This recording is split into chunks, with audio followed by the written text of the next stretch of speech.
नमस्कार दोस्तों, स्वागत है आप सभी लोगों का आरएस बाबा पर। जैसा कि आप लोगों को पता है कि हम लोग इंडियन इकोनॉमी के लेक्चर्स को एमसीक्यू के थ्रू कवर कर रहे हैं। एमसीक्यू काफी इंपॉर्टेंट है और जितने भी राजस्थान के विद्यार्थी हैं आप लोग जानते होंगे कि आरपीएससी में इतनी क्षमता नहीं है कि नए क्वेश्चन डेवलप कर ले, इसलिए वो क्या करती है, कॉपी पेस्ट करती है। और मैक्सिमम क्वेश्चंस जो कॉपी पेस्ट किए जाते हैं वो यूपी पीसीएस, एमपी पीसीएस से कॉपी किए जाते हैं। हम लोग जिन क्वेश्चंस को यहां पे डिस्कस करते हैं ऑलरेडी किसी पीसीएस में पूछे जा चुके हैं और काफी आप लोगों के लिए फायदेमंद है। तो आरपीएससी को ज्यादा देर नहीं लगेगी, उन क्वेश्चंस को वो कॉपी कर लेगा। ठीक है, तो हम लोग को ये ट्रेंड जो है वो समझना पड़ेगा ताकि इजीली हम उन क्वेश्चन को ग्रैब अप कर पाए। चलिए शुरुआत करते हैं हम लोग आज के बहुत बेहतरीन लेक्चर की, जिसमें आज हमारा टॉपिक है एग्रीकल्चर इन इंडिया इकोनॉमी। ये हमारा थर्ड लेक्चर रहेगा क्योंकि ये थोड़ा सा लेक्चर बड़ा है, टॉपिक बड़ा है, इसलिए हम लोग इसको कवर कर रहे हैं बड़े अच्छे से। ठीक है, चलिए कोशिश करूंगा कि एक भी प्रश्न जो है वो इससे बाहर नहीं जाएगा, सब कुछ जो है आपके इसके अंदर इंक्लूड हो जाएगा। आप लोग को एप्लीकेशन डाउनलोड करनी है आरएस बाबा दीपक सर, प्ले स्टोर पर जो है आप लोग जाइएगा, डाउनलोड कीजिएगा। वहां पर जूनियर अकाउंटेंट पेपर 2 के लिए आप लोग तैयारी कर सकते हैं। 999 के अंदर आप लोगों को 6 पेपर जो है पेपर 2 के जो 6 सब्जेक्ट्स हैं वो तैयार करवाए जाएंगे। साथ में आप लोगों को पीडीएफ नोट्स जो है वो अवेलेबल करवाए जाएंगे और पेपर 1 पेपर 2 जो टेस्ट सीरीज है ये आप लोग इसके साथ में अटैच करके दी जाती है ताकि आप लोग पढ़कर उनकी अच्छे से प्रैक्टिस कर पाए। ओके, यहां पर हम लोग इंडियन इकोनॉमी जो है वो ऑलमोस्ट कंप्लीट कर चुके हैं, कुछ एक सेशन बाकी हैं। बाकी आरएसआर जो है वो कंप्लीट हो चुका है और जीएफ एंड एआर जो है वो हम लोगों ने यहां पर शुरू कर दिया है। आप लोग चाहे तो टेस्ट सीरीज को अलग से भी ले सकते हैं। पेपर 1 पेपर 2 के लिए टॉपिक वाइज टेस्ट सीरीज है जिसमें आपको फुल डिटेल सॉल्यूशन जो है वो अवेलेबल हो जाता है। हिंदी और इंग्लिश की टेस्ट सीरीज आप लोग अलग से भी ज्वाइन कर सकते हैं।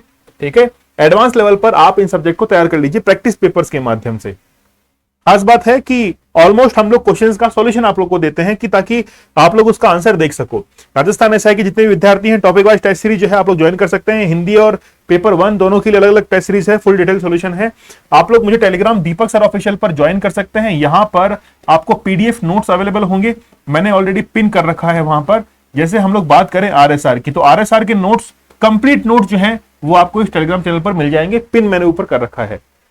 जल्दी आपको कुछ दिनों के अंदर जीएफ एंड एआर जो है इसके पीडीएफ नोट्स अवेलेबल होने वाले हैं, आपको जल्दी जो है वो मिलने वाले हैं। ठीक है, चलिए शुरुआत करते हैं हम लोग क्वेश्चंस की। देखिए क्वेश्चंस बड़े बेहतरीन हैं, अगर आप लोगों ने इन क्वेश्चंस को भी प्रिपेयर कर लिया तो बहुत अच्छी आपकी तैयारी हो जाएगी। पहला क्वेश्चन देखिए, मूल्य जिस पर सरकार खाद्यान्न का क्रय करती है। क्रय मतलब खरीद, तो आप लोग समझते ही हैं। ऐसा कौन सा वैल्यू है जिस पर सरकार जो है उस खाद्यान्न को, फूड ग्रेन्स को खरीदती है। आप लोग यहां पर गलती कर सकते हैं, सी आप लोग कहेंगे, आपके जो है ऑलमोस्ट दिमाग में सबसे पहले सी ही आएगा कि न्यूनतम समर्थन मूल्य होता है एमएसपी, लेकिन एमएसपी नहीं होगा। अधिप्राप्ति, प्रोक्योरमेंट जो प्राइस होती है उस पर सरकार हमेशा खरीदती है। कोशिश सरकार की यह रहती है कि जो एमएसपी है, न्यूनतम समर्थन मूल्य है, उससे थोड़ा सा ऊपर जाकर सरकार उसकी खरीद करती है ताकि किसान जो है उसको कोई भी नुकसान ना पहुंचे। देखिए सरकार अधिप्राप्ति मूल्यों या वसूली मूल्यों पर कृषकों से कृषि उपज जो है वो क्रय करती है। प्रोक्योरमेंट जो प्राइस है इस पर क्या करती है, उसको परचेज करती है। अधिप्राप्ति मूल्य सामान्यतः न्यूनतम समर्थन मूल्य से थोड़े से ऊंचे होते हैं ताकि किसान की जो लागत होती है वो इससे निकल सके। क्वेश्चन काफी इंपॉर्टेंट है, विद्यार्थी इसमें गलती कर सकता है, इसलिए आप लोग इसको स्टार मार्क जरूर कर लीजिएगा। नेक्स्ट क्वेश्चन देखिए आप लोग, कृषि मूल्य आयोग की स्थापना कब की गई थी। बहुत ईजी है, कौन से वर्ष के अंदर की गई थी। यूपी पीसीएस के अंदर ऑलरेडी पूछ चुके हैं। अभी मैं आप लोगों को एक क्वेश्चन ऐसा दिखाऊंगा, यूपी पीसीएस में पहले पूछा है और उसके बाद में यूपीएससी ने बाद में पूछा है। आरपीएससी को कॉपी करते देर नहीं लगेगी। तो कृषि मूल्य आयोग जो है इसकी स्थापना 1965 के अंदर की गई थी और मुझे लगता है कि आरपीएससी ने ऑलरेडी इसको पूछ भी लिया होगा। हो सकता है कि अपनी नॉलेज में ना हो, लेकिन ऑलरेडी पूछ भी लिया होगा। कृषि उपजों की कीमतों पर सरकार को सलाह देने के उद्देश्य से वर्ष 1965 में कृषि मूल्य आयोग की स्थापना की गई थी। जो भी उपज है आखिरकार उसकी क्या कीमत हम लोग डिसाइड कर सकते हैं ताकि किसान को, सरकार को और नागरिकों को कोई भी नुकसान ना हो, नागरिक आसानी से खरीद सके। 1985 में कृषि मूल्य आयोग का नाम बदलकर कृषि लागत और मूल्य आयोग कर दिया गया था, सीएसीपी कर दिया गया था। ठीक है, इसका मुख्यालय कहां पर है, नई दिल्ली के अंदर है। ज्ञातव्य है कि सैद्धांतिक रूप से सरकार इसकी सलाहों के मद्देनजर ही कृषिगत उत्पादों के न्यूनतम समर्थन मूल्यों की घोषणा करती है, परंतु सरकार इसकी संस्तुतियों को मानने के लिए बाध्य नहीं है। बहुत इंपॉर्टेंट नॉलेज है। क्वेश्चन के बाद में एक्सप्लेनेशन में आप लोगों को इसलिए बताता हूं ताकि आप लोगों की तैयारी जो है वो बड़ी गजब की हो जाए इससे। ठीक है, चलिए वेरी गुड। न्यूनतम समर्थन मूल्य के संदर्भ में निम्न कथनों पर विचार करना है कि एमएसपी को लेकर इनमें से कौन से कथन जो है वो बिल्कुल करेक्ट है। पहला देखिए, स्टेटमेंट कहता है यदि बाजार मूल्य ज्यादा है तो किसान सरकार को बेचेंगे। देखिए, यदि बाजार मूल्य ज्यादा है, अगर बाजार मूल्य ज्यादा है तो फिर किसान जो है वो सरकार को उस खाद्यान्न को क्या करता है, बेचता है क्या। दूसरा है, यह किसानों की पैदावार के लिए न्यूनतम निश्चित मूल्य सुनिश्चित करती है। Very good. यह खाद्य सुरक्षा मिशन में सहायता प्रदान करती है। Very good. यह किसान के लिए अत्यंत लाभदायक है क्योंकि वे अपनी पैदावार पर ज्यादा बड़ा लाभ कमाते हैं। नहीं, ये थोड़ा ज्यादा बड़ा लाभ नहीं कमाते हैं। सेकंड और थर्ड ऑप्शन हमारे लिए इसमें ठीक लग रहा है क्योंकि न्यूनतम समर्थन मूल्य बेसिकली एक निश्चित मूल्य जो है, निश्चित रकम उसको प्रोवाइड करवाता है। देखते हैं, देखिए, न्यूनतम समर्थन मूल्य एमएसपी किसानों की पैदावार के लिए न्यूनतम निश्चित मूल्य सुनिश्चित करने के साथ ही खाद्य सुरक्षा को भी बढ़ावा देता है, किसान को कृषि उत्पाद बढ़ाने को प्रोत्साहित जो है वो करता है। सरकार द्वारा फसल बोने से पूर्व देश में एक एमएसपी निर्धारित जो है वो कर दी जाती है। फसल बोने से पूर्व, इस वर्ड को आप लोग जरूर याद रखना, फसल बोने से पूर्व ही एमएसपी का जो है डिसाइड होता है। इसके अतिरिक्त बाजार परिस्थितियों के अनुरूप किसानों को कुछ अतिरिक्त राशि के भुगतान का भी क्षेत्र अनुसार एवं समय अनुसार प्रावधान रख रखा है कि एक तो एरिया के अकॉर्डिंग हो सकता है कि वहां पर मेहनत ज्यादा लगती हो किसान की, इसलिए उसको न्यूनतम समर्थन मूल्य एमएसपी जो है ज्यादा मिलेगा। ठीक है, जिससे सरकार आवश्यकता पड़ने पर कृषिगत उपजों की अधिक जो है वो मात्रा खरीद सकती है। ठीक है, निष्कर्षतः है किसान अपने उपज को सरकार को तभी बेचेगा जब बाजार मूल्य न्यूनतम समर्थन मूल्य से कम हो।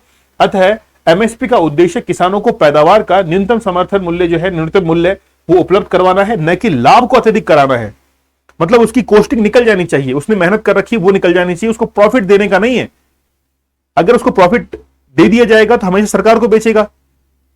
उसको क्या देते हैं, जैसे मान लीजिए कि कोई सामान मैंने 10 रुपए का बनाया है, सरकार मुझे 12 रुपए दे देगी, लेकिन ऐसे नहीं कि सरकार मुझे उसका जो है 30 रुपए दे देगी, ऐसा नहीं होगा। ठीक है, एमएसपी खाद्य सुरक्षा में सहायता करती है क्योंकि एमएसपी ही वसूली कीमतों यानी कि प्रोक्योरमेंट जो प्राइस है इसका निर्धारण का आधार है तथा वसूली कीमतों के निर्धारण से ही पीडीएस पब्लिक डिस्ट्रीब्यूशन सिस्टम जो है खाद्य सुरक्षा में योगदान देता है। बहुत इजी क्वेश्चन है, मतलब थोड़ा सा आप लोगों को अपना बेसिक नॉलेज जो है इस्तेमाल करना पड़ेगा। कृषि लागत और मूल्य आयोग सीएसीपी निम्नलिखित में से कौन से उद्देश्य हैं?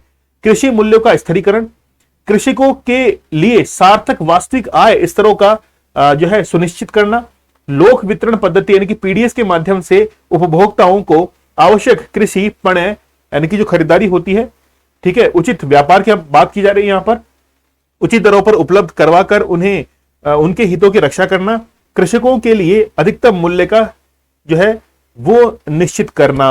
Very good. अब देखिए सीएसीपी का उद्देश्य आखिरकार क्या है? पहला देखिए, कृषि मूल्यों का स्थिरीकरण।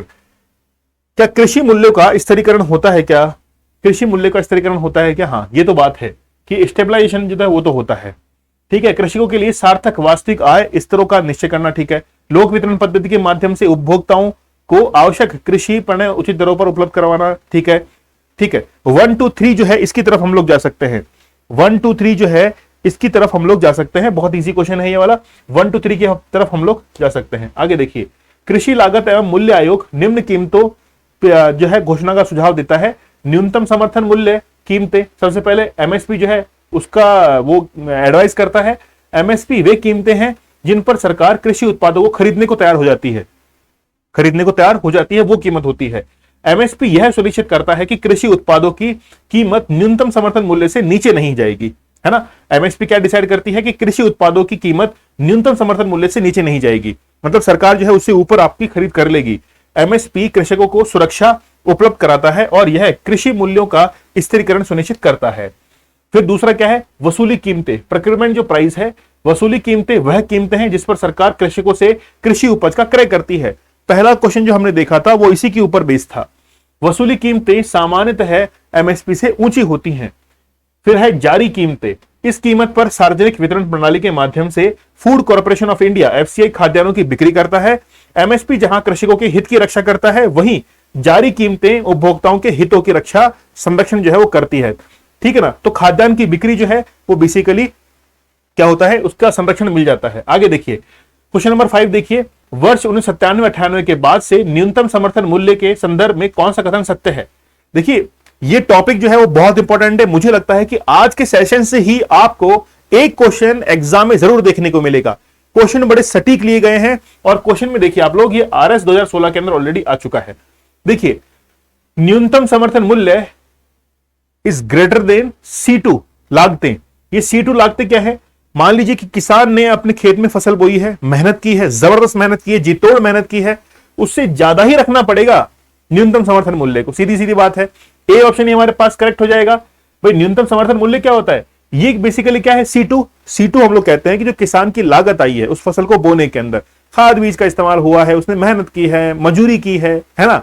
मजदूरी तो नहीं कहेंगे, किसान मजदूरी करता है, मतलब जी तोड़ मेहनत करता है। ए इसका करेक्ट आंसर हो जाएगा। कृषि लागत एवं मूल्य आयोग CACP द्वारा न्यूनतम समर्थन मूल्य को अधिक प्रभावी एवं लाभदायक बनाने हेतु लागत की वृत्त संकल्पना C2 C3 को अपनाया जाता है। C2 लागत में वास्तविक मालिक द्वारा उत्पादन में किए गए सभी वास्तविक व्यय, चाहे नगद वस्तु कोई भी शामिल, वो जो है इसके साथ शामिल करते हैं। साथ ही इसमें पट्टे की जमीन का लगान, पारिवारिक श्रम का मूल्य, स्वामित्व वाली पूंजीगत परिसंपत्तियों के मूल्य पर ब्याज, यानी कि भूमि को छोड़कर था, स्वामित्व वाली भूमि का लगान मूल्य जो है वो शामिल होता है। अगला देखिए, अच्छा और है थोड़ा सा, C3 लागतों में C2 तथा C2 का 10% जो है उसको भी इसमें ऐड कर लेते हैं। प्रबंधक की पारिश्रमिक के मद्देनजर इसमें शामिल होता है। लागत गणना प्रति क्विंटल और प्रति हेक्टेयर दोनों आधार पर होती है। प्रति क्विंटल पर भी होती है और प्रति हेक्टेयर पर भी होती है। जो भी MSP डिसाइड होती है वो दोनों पर होती है। MSP में उत्पादक सब्सिडी के भी सम्मिलित हो जाने के कारण यह C2 लागतों से सदैव अधिक जो है वो रहता है। फिर देखिए, छठा क्वेश्चन है, गन्ने की उचित एवं लाभप्रद कीमत को जो है, यानी कि FRP, सीधी सीधे याद रखिए, FRP और MSP में डिफरेंस होता है। कौन जो है अनुमोदित करता है? आर्थिक मामलों की मंत्रिमंडलीय समिति, कृषि लागत और कीमत आयोग, कृषि मंत्रालय, विपणन, और देखिए यहां पे तो इजी आंसर हो गया, यही करेक्ट आंसर हो जाएगा। आर्थिक मामलों की मंत्रिमंडलीय समिति जो है वो FRP को डिसाइड करती है। और खासतौर पर गन्ने का जरूर याद रख के जाना आप लोग एग्जाम में, गन्ने के लिए MSP नहीं FRP होता है, ठीक है। गन्ने के लिए न्यूनतम समर्थन मूल्य, उचित एवं लाभकारी मूल्य की घोषणा की जाती है। यह कार्य आर्थिक मामलों की मंत्रिमंडल समिति द्वारा किया जाता है। वेरी वेरी इंपॉर्टेंट, जो भी विद्यार्थी वाकई में सीरियस एस्पिरेंट हैं उनको यह चीज याद रखनी चाहिए कि गन्ने के लिए MSP नहीं FRP जो है उसको हम लोग काउंट करते हैं। अन्य खरीफ और रबी फसलों के लिए न्यूनतम समर्थन मूल्य की घोषणा जो है CACP, इसको हम लोग क्या कहेंगे, CACP की संस्तुति के आधार पर की जाती है। क्वेश्चन नंबर 7 देखिए, national academy of agriculture research management जो है ये कहां पर स्थित है? ये तो जो है हैदराबाद में स्थित है ना। UPPC 2012 में आ चुका है। RPC को समय नहीं लगेगा कॉपी करने में, हैदराबाद के अंदर स्थित है। तो राष्ट्रीय कृषि अनुसंधान प्रबंध अकादमी जो है वो कहां पर है? हैदराबाद के अंदर स्थित है। भारतीय चारागाह एवं चारा अनुसंधान संस्थान वो कहां पर स्थित है? चारा अनुसंधान संस्थान जो है झांसी के अंदर है ना, झांसी में स्थित है। और झांसी के लिए आप लोग याद रखना कि हमारे ईस्ट वेस्ट नॉर्थ साउथ जो कॉरिडोर है जहां पर जाकर मिलते हैं वो कौन सी जगह है? झांसी है। ओके, तो भारतीय चारागाह एवं चारा अनुसंधान संस्थान कहां पर स्थित है? झांसी में स्थित है। भारत में प्रथम कृषि विश्वविद्यालय की स्थापना कहां पर हुई थी? पंतनगर के अंदर। कहां पर है ये? उत्तराखंड में, उत्तराखंड के अंदर स्थित है पंतनगर, है ना। चलिए, बहुत इजी क्वेश्चन है लेकिन एग्जाम में आ चुके हैं।